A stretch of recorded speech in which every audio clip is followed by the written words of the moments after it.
گائے بھینس اونٹ کے 7 حصے ہوتے ہیں. کتنے حصے ہوتے ہیں؟ 7 حصے ہوتے ہیں. بڑے جانور کے اندر اب حصے دار 5 ہیں یا 6 ہیں، 7واں نہیں ہے. اب قربانی کا کیا حکم ہے؟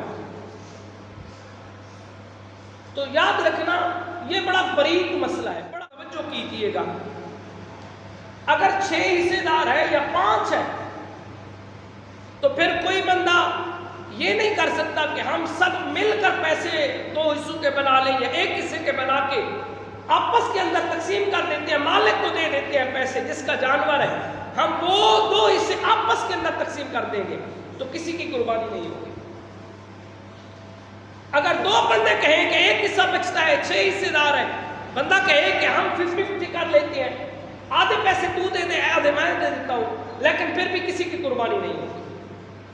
اس کے اندر ایک حکم یہ ملتا ہے کہ آپ دیکھیں گے ان 6 کے اندر تلاش کریں گے کہ غریب کون ہے یا معزز آدمی کون ہے یا بزرگ آدمی کون ہے، تو آپ بطور سب اللہ کی رضا کے لیے اس کو بطور تحفہ پیش کر دیں گے. سب راضی ہوں گے کہ یہ ایک حصے دار کیونکہ مل نہیں رہا، یا پھر ایک بندہ پورے حصے کے پیسے دے دے، 2 اس کے اندر شامل نہیں ہو سکتے.